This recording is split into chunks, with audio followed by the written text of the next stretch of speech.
Bonjour et bienvenue pour la seconde saison du podcast Franzine. Si vous avez des affinités avec la Suisse, en particulier la Suisse alémanique, et le français, et si vous avez envie de votre dose régulière d'optimisme, vous êtes sur le bon podcast. Celui qui vous permet de rencontrer des acteurs locaux de la vie culturelle, associative ou entrepreneuriale, de découvrir les voies, parcours, les bonheurs et parfois difficultés de vos voisins francophones, expatriés ici, ou bien d'ailleurs originaires de Suisse romande, car il n'y a pas que des expats. Donc bienvenue sur Francine, comme vous le souhaitez. Je suis ravie de vous retrouver après cette pause estivale, hautement méritée pour tout le monde durant cette période parfois d'incertitude. J'en ai aussi profité pour recharger les batteries. Et je m'attendais à avoir plus de temps pour avancer mes mixages et autres projets. Finalement, c'était un break total. Consulter très peu mon téléphone, mais lire à la place. Ne pas être tenu par des horaires. En revanche, me proposer des nouveaux objectifs. Faire le point sur mes projets, voir mes petits grandir. J'ai eu de grandes réflexions, je vais vous les partager un petit peu, notamment sur la fréquence des podcasts. Puisque de décembre à l'été, j'ai publié sans faute chaque semaine l'épisode du week-end. Et c'était parfois au détriment d'heures de sommeil, comme peuvent en témoigner mes amis. Des réflexions sur la pollution en général finalement, sur la modération, aussi sur l'urgence de bien faire. Donc je suis un peu partagée, j'ai décidé de ne pas prendre de décision sur le rythme, mais d'être plus souple, bienveillante envers moi-même, et passer parfois de l'hebdomadaire au bimensuel, donc toutes les 2 semaines éventuellement, pour continuer aussi à développer d'autres projets qui me tiennent à cœur, en lien aux rencontres sociales francophones de la région, ou en lien aussi à des choses plus privées. Et éventuellement, je l'espère, passer de l'audio à la réalité si la situation nous le permet.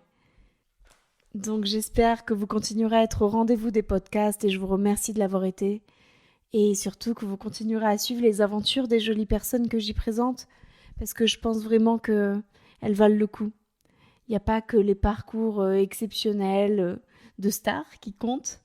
Les vrais gens, moi je trouve ça magnifique. Ça fait un peu démago, mais je crois qu'il y a des vraies personnes comme vous et moi qui avons des parcours plus ou moins normaux, qui nous retrouvons dans des situations et avons besoin de les décrypter ensemble. Petite thérapie de groupe parfois.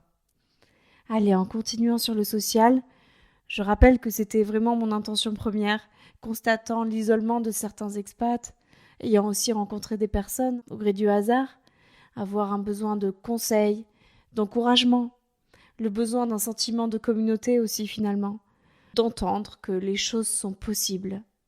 Quand on reçoit des blocages du fait de la langue, du fait de notre parcours qui est plus ou moins accepté ici, eh bien entendre qu'il y a un autre chemin qui peut s'ouvrir.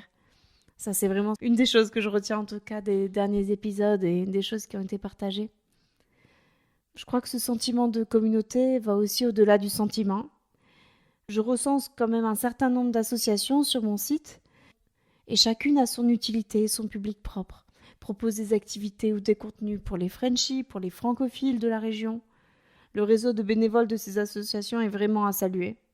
Je précise que le podcast aussi reste bénévole pour l'instant.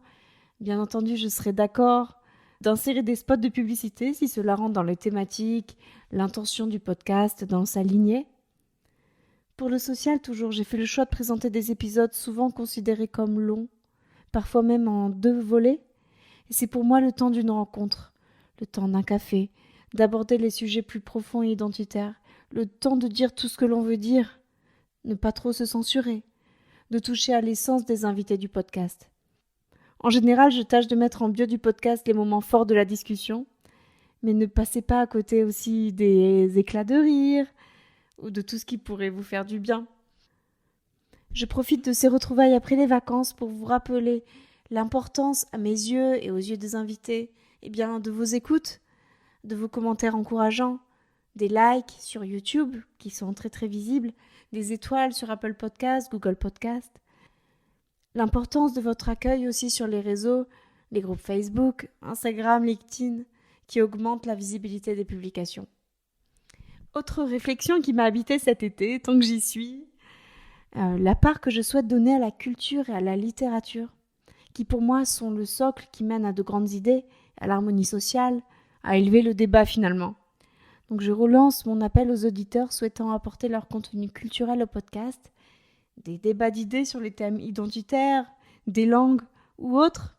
Rien n'est impossible, le maître mot restant le respect, la bonne humeur. Moi je suis ouverte à tout. Je partage enfin une dernière réflexion justement. Alors je pose souvent des questions en lien à la nationalité forcément. Et pour moi, après 10 ans de vie dans la région, ça commençait vraiment à avoir du sens. Mais finalement, cela reste souvent anecdotique quand on y pense. Le croissant, les habitudes, la langue, finalement, ça reste des détails qui changent notre quotidien.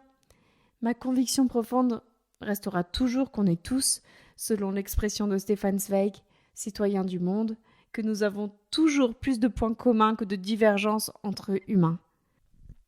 Dans une période où les frontières ont justement repris leur importance, rappelons-nous cet idéal européen de paix et de liberté de mouvement qui nous a bercés, l'amitié entre les peuples et la compréhension de la différence culturelle. Une autre notion est celle de reconnaissance envers le pays qui nous accueille et nous permet de vivre en sécurité. Alors cela nous laisse quand même une part de liberté pour déceler ce qui est propre à chaque culture, faire de l'humour dessus, parfois se moquer un peu gentiment et on accepte volontiers les moqueries sur les Français, les francophones, en contrepartie.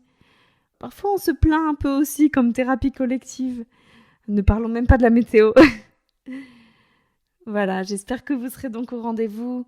Pour le teaser, l'annonce de cette 2e saison, je peux déjà évoquer quelques questions comptables, des entrepreneurs de bouche, du sport, des associations bien sûr, le chant choral, parler de business, de politique et le reste au gré des rencontres, des personnes avec lesquelles je suis en contact, des coups de cœur, comme cela s'est fait pour la première saison.